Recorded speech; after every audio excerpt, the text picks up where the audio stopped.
Morning, guys. Get some gas real quick. Show on the road.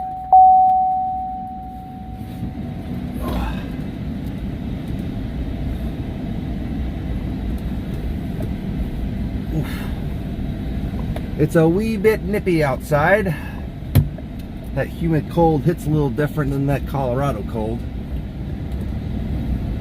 Yeah, it's not near as cold as not near as cold as it was in Colorado, but humidity, man, it's got a little sting to it. Just a little bit of a sting. But there's, well, I am headed to jiu-jitsu class. Got the Sunday morning jiu-jitsu class at 9:30. Running a little late. So I figured I'd go get back into the swing of things and try to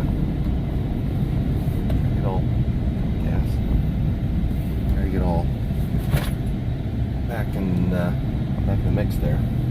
Yeah, I got home Friday night late, like at 11:30, almost midnight. And yesterday just kind of took care of a few things here and there and took it easy a bit. And then I said try to get in the bandwagon for this morning. So, but it was a good trip. It was a good trip. Good time. Now on to the grind. Not the grind. The grind's such a derogatory term, or a negative term, I should say. I'm gonna get back into training, get back to eating my normal foods, that kind of thing.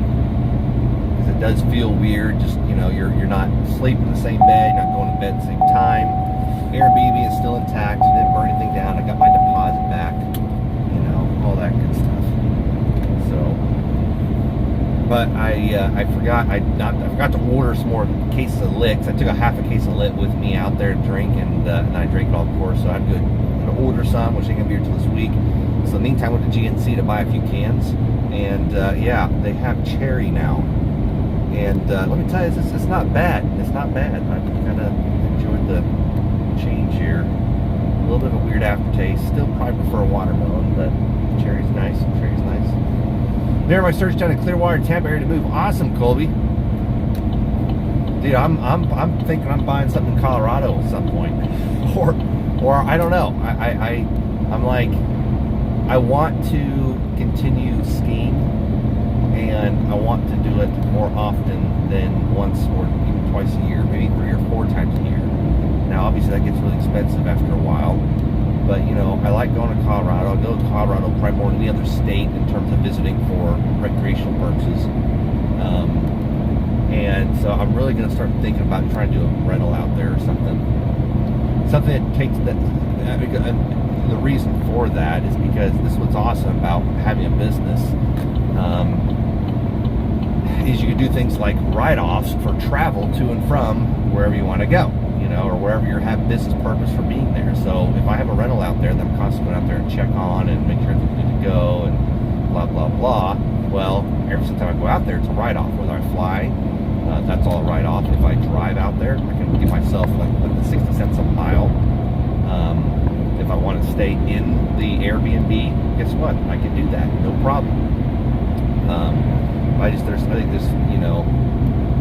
I think that's what I kind of would like to do. Every skier I knew always had blown out knees. Essentially, man, I will say I'm going to have huge quads if I continue to keep it up. Because you talk about quad burner. So much concerts and 12 month leases are still furnished. All I need to do is bring to you my clothes, Kobe. That sounds like a good idea. Get down there and figure out where you want to stay, right? Because here's the thing: you get to a new area, and you're going to be driving the area. You're going to be going through. Where the grocery stores are, where your favorite stores are at, maybe where your gym's at, all that kind of stuff. And out of that, you're going to be talking to people, meeting people, and you're going to all be talking about where you're going to want to stay. And it's all going to give you insight into where you want to live. I don't generally suggest people just going straight to a new place and buying something. You do something lease, short term, 6 months. If you have to go a year, do that, and figure out what you want. Because buying a house is no small decision.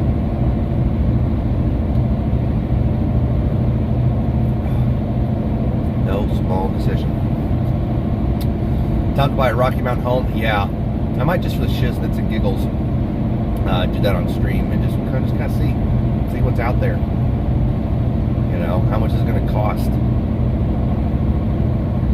You know, investment property, you need 20% down, and you're going to need to, probably pay a property management company to take care of for you, unless I want to move out there, which I don't know if I'm ready to move. Yep, well, I paid $1 million for a house when I can pay $50,000 a year and then move. Yep, Colby, exactly. Well, it all goes back to what kind of return you're getting on the money in real estate as well, right? So one thing to take into account if you do buy a house at some point is, you know, $50,000 to $60,000 a year for a furnished apartment. That's crazy. I would think it'd be half that. At least it would be less than half that here. Anyhow, you know, it's a finance question. So if you guys never taken finance in college, or maybe they did this in high school, but finance, I think it's business finance, but I think it's an incredibly important mindset that can help you establish, you know, what decisions you should make regarding, you know, different business opportunities, but also personal opportunities too, right? So, for instance, if you're, you know, someone like Colby, who does pretty well in the stock market, stays up to speed with it, he's you know, invests a lot of time, effort, and energy into making sure he doesn't do anything too crazy or stupid. It's like, okay, he's got X amount of dollars, he can commit that to a house and earn, say, maybe maybe earn 5-10% on real estate for the next 20-30 years. I mean, you know, they say real estate's one of your best investments that you can make. So, but depending on the market, that may or may not be the case. He might end up earning more than 10% in the stock market. In which case, the less money he can put towards his real estate, the better. Now, that's real estate, you know, returns net of interest, because, you know, there is a cost to using someone else's money, i.e. the banks. So if he can earn interest on that money, or have a greater rate of return on that money putting it somewhere else other than real estate, then he probably should do it. Right? So it's like a vehicle. It's like, hey, I could buy $30,000. If I got a $30,000 truck for 6% right now, because interest is kind of high, or I could buy it on loan, put down a couple $1,000s, be paying 6% interest, and then take the, I don't know, say $25,000 and put it in the stock market. And it's like, okay, now after 3 to 5 years, which one's better off? If you're better off in the stock market, and that $25,000 you put in is now worth $40,000, that's probably a greater amount of return on that 6% interest that you would have spent on your vehicle. For instance, you're using essentially someone else's money to make money. But most where I'm looking is like right on the Gulf. That's why it's so much. That's gone 2,500 run the inside to that. Yeah, that's crazy, Colby.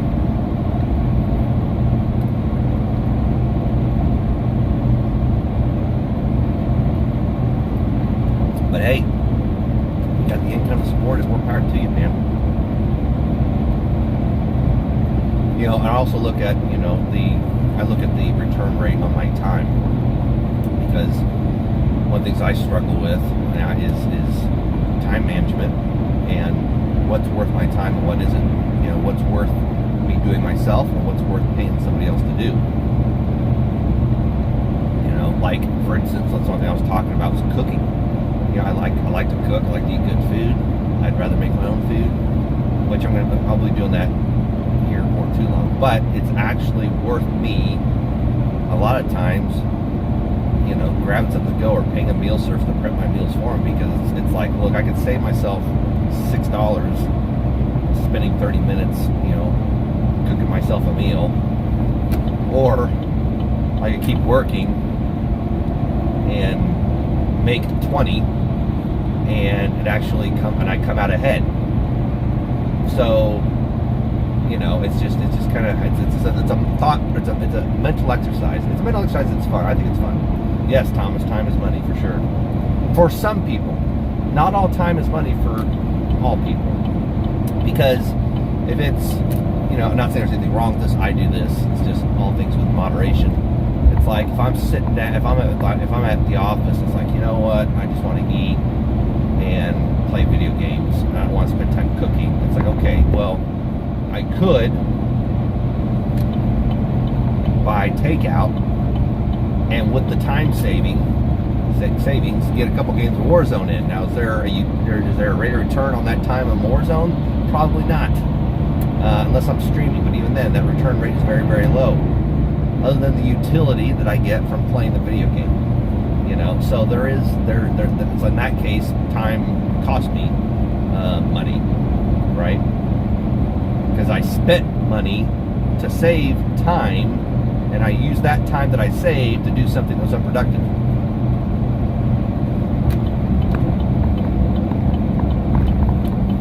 So, it just kind of depends. It depends. But yes, in general, time is money. Let me put it this way. The potential of your time being money is always there. So there's that. There is that.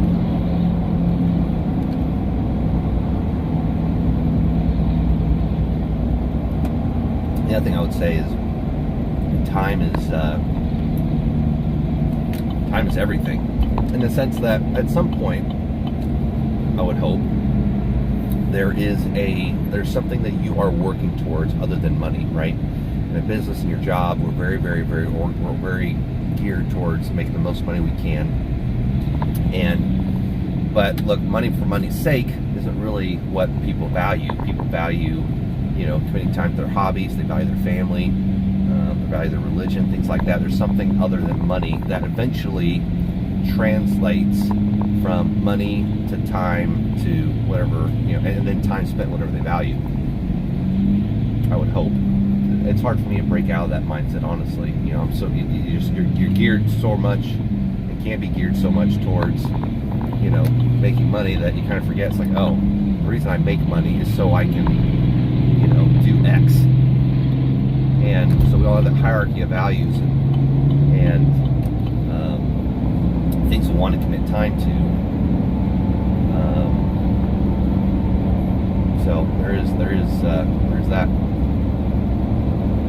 I need more Pop-Tarts. Yeah. There's a cost to those. It's a negative rate of return on the Pop-Tarts usually. Money is recoverable, time is not. This is true, but here's the thing, but it takes time to make money. Right now, how much time? That's up to you. So they're very much so, very related. Morning, Lillian. How'd the truck do? Truck is went great. No problems at all. I do need to change oil. I do need to that next day or two. I've already driven 3,000 to 5,000 miles, whatever the heck it is. I didn't even pay attention to the odometer.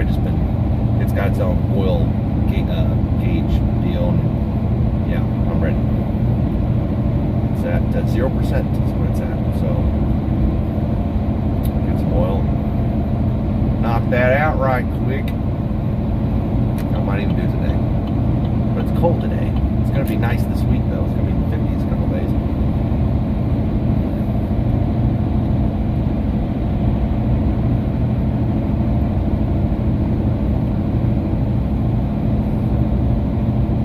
Anyhow, that's part of my TED Talk. Hope you guys enjoy that. Get something out of that. Mid-40s there? Yeah, it's 29. 29 here. It looks like all week we got, tomorrow is 53, partly sunny, 54. Tuesday, partly sunny, 51, cloudy, 30% chance of rain on Thursday, 40, 25, or 38, and 44 on Saturday, Friday, Saturday. So today's one of the colder days this week. So tomorrow and Tuesday, I will probably most definitely change oil. Okay, hold off today. Hold off today. I really got to figure out this Apple phone.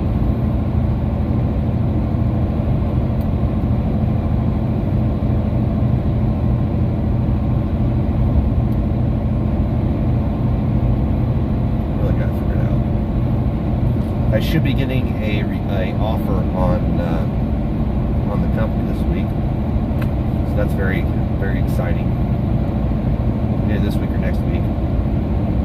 So, what's the phone mount you have for your car, Colby? It's called APS 2Car, APPS 2Car, and the mount I use is Rockform. And this phone mount, awesome, freaking love it. And I'm so glad I got the smaller iPhone, because it just fits in my hand so much better. I can do so much better. The battery life is better on it. It's easier to hold. That being said, I am freaking missing my Android. There's so many weird little quirks with the iPhone versus the Android. Like I really wish there was a back button. Not having a back button is frustrating to me. You know, it's little stuff like that.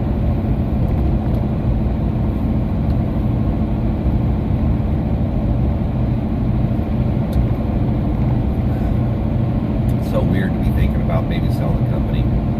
Now maybe it's getting sold. Sellers to it. I'm done. I spent so much of my time and mental energy and focus on this company for the past 3 years, coming up on 4 years, that it's hard to think about life without it. Very hard to do that.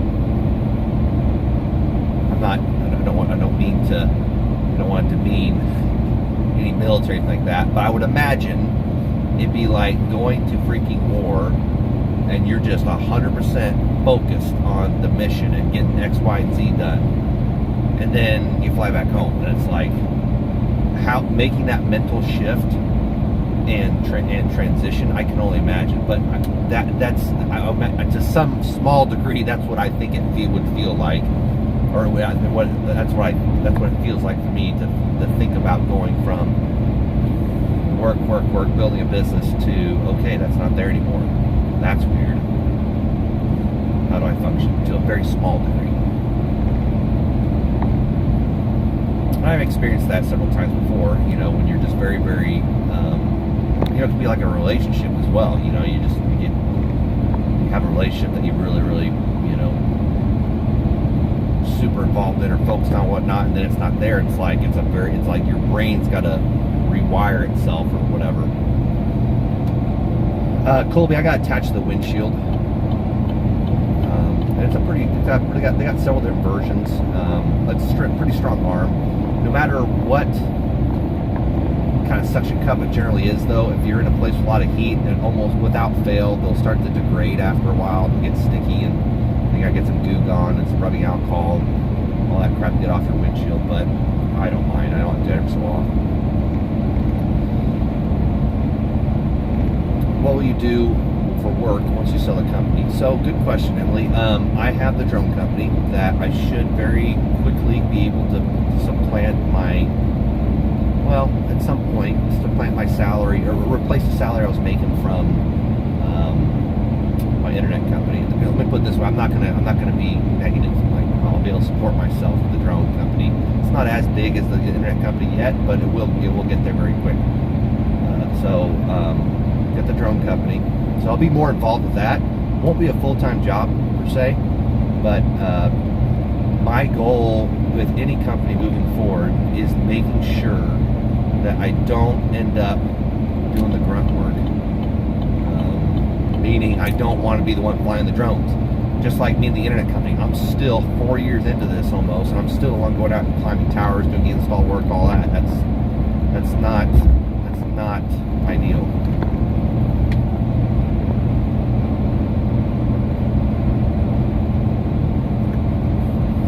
So there's some lessons learned that I definitely want to, or mistakes I've made that I definitely want to learn from. And there's also some successes, some smart decisions I've made that I want to try to repeat. So a good friend of mine was like, hey, do an after action after you get done with the company, meaning to take note of what those things are, the good and the bad. That way, you can change, which is not easy.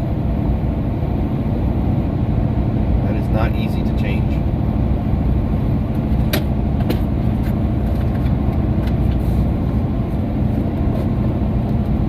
yeah, change of pace will be good. And the other thing is too is I'm going to have some money that I need to figure out how to invest, or not how to, but where to invest. So I got to figure out where I want to put that. Some of it's going to go in the stock market. Some of it is going to probably be committed towards another business or multiple businesses. And I'll probably take some of it and play with it for a little bit. But my goal is to try to, I'll probably invest it into streaming. Honestly, some of it I'll probably take $5,000-$10,000 and say, hey, I'm going to actually try to build up streaming and get some better gear, get back to getting the live stream backpack fully operational, getting a video designer that I can, make all the different reels, and not just reels, but I need graphic, not cinematic, what am I trying to say, CGI type of video. So, yeah. As far as you age, yeah, DDs for sure. And I think you gotta, trying to keep your brain and mind pliable, I think is incredibly important. When it comes to learning new things, when it comes to changing how you think, when it also becomes, a lot of it has to come down to humility. I'm 33. I'm 33. I don't know everything, right? I got to remind myself that, because I can be full of it a lot of times. So, trying to keep humble enough to make sure that I'm not so full of myself that I disregard new information, new experiences, and don't let that sink in and potentially change how I view things or how I think. I want to be pliable in that way. I want to be constantly learning, right? And that's one thing that's cool about new businesses and all that, and new opportunities, is constantly learning. So one thing's I had an opportunity to do, and it's just and also I try not to say no to new experiences. So I have an opportunity to go next week to Florida and go watch a Falcon Heavy launch. It's like, frick. Part of me is like, I just got out of town, and I do want to try and get caught up at work, but the other part of me, it's like, hey, that's an opportunity. It's kind of hard it's an experience that'd be really stupid probably to turn down. There's only so many of those that got a year, and I have an in to get in and watch that crap, not only to watch a launch, but also watch those boosters land all on the same day. So I very well might do that. Not to mention Southwest gave me free flight, essentially, with all the crap I had to deal with early last week with all the canceled flights into Denver. Stephen getting an 765 LT. What's a 765 LT? Try new things, don't be afraid to fail. Yes. Yeah. Well, yeah, and a lot of that comes back to what is the purpose of you trying, right? So a lot of, by default, most of us, or all of us, have this thing called pride. Oh, it's yeah. See, I don't even know what that is. I'm not getting a McLaren. I know what a McLaren is. I don't know what a 765 LT is. I'm definitely not getting a McLaren unless I can make money off it. If there's a rate of return of renting that sucker out, maybe. But for a lot of people trying new things, they don't like trying new things because they might be bad at it, or they might suck at it. And it's like, you know what? Yeah, you are going to be bad at it. Yeah, you are going to suck at it, because everyone sucks at it when they first start something, right? But to me, it's like, so why does that even compute? That's not the reason you're doing it, right? Like, the reason I do things is not necessarily to be good at it, it's to become better, right? It's for me personally, utilizing whatever metric I have in place is to become better. Whether that's in business, it's building a better company, and if it's personally, it's in, like, so for instance, jiu-jitsu, it's become a better practitioner. And you never arrive, right? And and to become better at anything, you constantly have to be increasingly aware of your faults, your shortcomings, how you suck at it, right? It's like looking in the mirror all the time and going, yep, I suck at this, I need to work on this. Because to become better, to fix any problem, you first have to acknowledge and see in all its glory your shortcomings, right? that's the whole, which by the way is the whole idea of repentance. Just putting on my religious hat for a second, or spiritual hat, whatever you want to call it. The idea, actually the word for repent of your sins, repent, is it actually means to look at your sin in a new light. It doesn't mean, repent and turn away are kind of two different verbs. My understanding, but it's to look at your sin in a new light and then turn away from it, right? But what is sin? Well, sin's all your shortcomings, right? It's all your faults. It's all the ways you screwed up, not only yourself but other people around you. It's all the crap that you're responsible for that you got to look at, and it's not easy, right? It's not easy looking at your faults and your screw ups and all your character defects. But that is the very first step in the Christian journey, but it's also the very first step in any journey, really, towards progression, towards improvement, is acknowledging all your faults, seeing it all for what they are. Because you can't get better if you think you're the best, right? If you don't think you have any faults, then you're not going to take any steps towards correcting them. That's why one of the most frustrating things to me is, and I got to watch it because it's to a negative degree, is working with people, dealing with people who don't think they have faults, right? Or when we have an issue, is not taking responsibility for the problem. Because if you don't take responsibility for the problem, guess what? And you are the source of the problem, or something you did was the problem, then you are never going to be able to take steps towards correcting it. It's going to happen again, and it's going to happen again. And if you constantly are pointing the finger towards other things or other people or other aspects of your life for the reason for your faults rather than yourself, well, guess what? You are the problem. And so it's like, you're trying, you're got a plan to try, your plan to try to correct the issue is not going to correct the issue because it's you, but you won't look at yourself.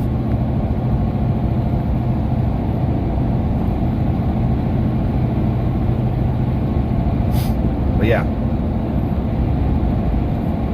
my goal for is to take a new class every month. There you go. Do it. Get after it. I think one of the reasons I don't like New Year's resolutions is because in my mind I do resolutions every day, and then I try to do them every week.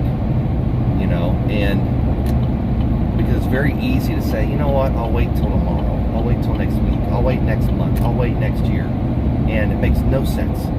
It's no sense. Like, hey, you can resolve to do something today for the future. And honestly, that resolution process should be constant, right? And again, it goes back to this kind of same thing I'm talking about, of seeing things, seeing your faults, and seeing where you like to be, and seeing but to see where you like to be, you first have to see where you're not, which can be humbling, right? And constantly going through that process of humbling yourself, essentially. This also goes back to, why I think it's very important to have people in your circle that propel you forward, that pull you forward, because they're, it's just like jiu-jitsu. If I want to get better, I want to hang around with as many upper belts as I can. I'm not saying I just disregard the lower white belts or anything like that. But I want to spend, the more time I spend with black belts and purple belts and other brown belts and all that kind of stuff, the better I'm going to be. That applies to business. That applies to your church community, your workplace, all that. But some people, they don't like hanging around those kind of people that are better than them because they're better than them, right? And they're not humiliated, but they're humbled by it and embarrassed. And it's like, but that's not what it's about. If you want to get up to that level, you got to be around people at that level. Because without right or wrong, I don't think it's necessarily wrong, but probably most of the time it's wrong, but it doesn't have to be. A lot of us are constantly comparing. We're in this general vein of constantly comparing ourselves to other people. We're very competitively minded by default. Even if you're not competitive in sports, you're competitive in that you're constantly measuring yourself up to other people and in whatever social construct you're in. And there's a way, there's a good way to compare. There's a good comparison. There's a good way of comparing, a bad way of comparing. A bad way would be is just doing everything to protect and improve your pride, right? A better way would be like, hey, this guy's better at me in jiu-jitsu. I'm not there where he's at. Let me take note of what he's doing so I can get there, right? Again, I'm just using jiu-jitsu because I'm on my class, but this can be applied to anything.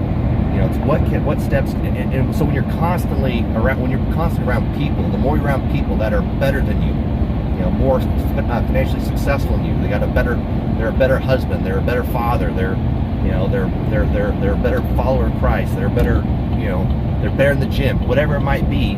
The more you're around those people, the more you're able to, it kind of shines a light on you, and you kind of see where you need to be. So, all that being said, if you never hang around, if you're just like the saying goes, if you're the smartest person in the room, you're probably in the wrong room all the time, at least. And I'm not saying because here's what's awesome. You can also be that for other people, right? You are that for other people. You absolutely are that for other people. There's going to be some aspect in which you are, quote unquote, further down the road or further along in some aspect than other people. Even if you don't think so, guess what? You're an adult, and there's probably some kids and that's the other perfect, or not perfect. That's another very big and very important scenario in which that's why it's important to know what kind of older people or mentors around your kids, because crap, they need that too.